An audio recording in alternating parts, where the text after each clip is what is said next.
Well, hello everybody. Welcome to P.B.M. Vending. Today, I want to talk about why I fired my best account. It's story time.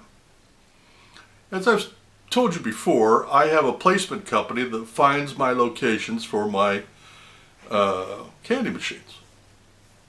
And they're usually little places. But this one time, they got me a really nice, very busy, very large restaurant. And it's a smorgasbord. It's Chinese, and it's in the city here in Springfield, Illinois. So if you're around Springfield, it's the one over on MacArthur. I don't know the name of it. Supreme something. Anyway, I used to go there before the pandemic, and the food was good.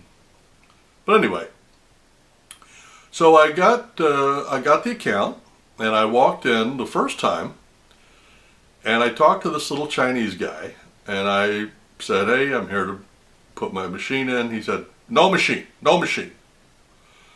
I said, "Well, my company called you, and you told them that we could put one in."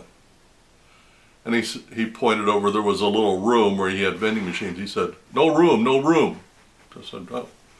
So I looked over and I said, "Well, sure, go put it right there." And he said, "I get money, right?" I said, "Yes, 10%. No 10%, 30%. I said, "No, it's only 10%. I'll go 15, but that's all I can do. No 15, no 20, no 10, 30%. So I stood there for a minute and I thought about it, and I thought, well, part of a pie is better than no pie at all. So I said, all right, fine, I'll do that. So I brought the machine in. It was a 2-head machine, and I put it in there, and I waited a couple of weeks, and I went back, and as soon as I walked in the door, this little Chinese guy jumped all over me. "Machine broke." Okay. And he stood there over me. Now, this is the first machine I had ever had to fix on the fly. I've had to fix them at home, but I've never had to diagnose and fix on the fly, especially those 2-headed ones. They're unique. So anyway, I'm sitting on the floor working on this machine, which, by the way, is the same time that I did another video called 50 Cent. When that story happened was at this time too. So anyway, I'm sitting there working on this machine, and he's breathing down my neck. And so I cleaned the money out, I got it fixed, and went on my way. And you know, that just grated on my nerves. And it was shortly after that that we went on lockdown.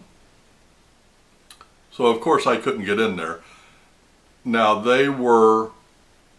you could do pickup, walk in and pick up, but their desk was right there at the door, so you couldn't get in the restaurant.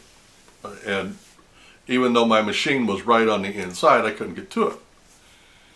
So that was irritating. So that was about 3 months or 4 months where I couldn't get in. And I'd call the store periodically, and I'd get an answer, and then they'd hang up, and it was just a royal pain. And so I called one day, and they answered the phone and said, "Yeah, we're opening tomorrow." So I said, okay. So I thought about it, and it just grated on my nerves. No 20%, 30%. And I don't pay anybody 30%. Nobody. So every time I would get ready to go do a collection, I would tense up because I had to go deal with this jerk. So after that, the first time I went in to collect, it was okay, nothing great, but it was okay. and I filled it up. Went back this last time, and the one side was empty, and these are big machines, so I knew it did well. And I don't remember it was 30 or 40 bucks, and these are quarter machines, and so we got ready to go do another collection, and I mean it. I debated the whole time between that collection and this last collection. I thought about that stupid machine almost every day, and I put off doing a collection on there for a month because I didn't want to have to deal with that. And then one day I prayed about it, of course, and I thought, that's good money in that store, and it's and like I said, part of a pie is better than no pie at all. But then I thought, but you know what? This is my business. I'm not working for somebody else. I get to make choices. I'm not doing this for money, by the way. And once I realized that, I'm doing this to help our ministry. Just a little side hustle to bring in a little cash. I don't need headaches. I don't need jerks ruining my day and taking more of the ministry money. So I got ready to go do a collection, and I basically left it in God's hands. And I said, if I go in there and they leave, because every time I go in there, they were jumping all over me about something, getting up in my face, and it really irritated me. So I left it in God's hands. I said, now if I go in there and they leave me alone, and I give them their money, I do my thing, and I get out of there, I'll leave the machine. But if they get in my face, I'm just gonna. So I went in. The nasty old Chinaman wasn't there, but there was two Chinese ladies, that were seating people at the table. And they both gave me the stink eye when I walked in, but they stayed over in their little counter. And so I got in, I got the machine, I got the candy, filled the machine, got the money out, gave them their money, went over to pick my stuff up, and one of the little Chinese ladies runs up to me and says, "You give me card. We run out of candy. Next time I call you." And in my mind, all I could think of was, oh, hell no. You are not going to call me. That's not going to happen.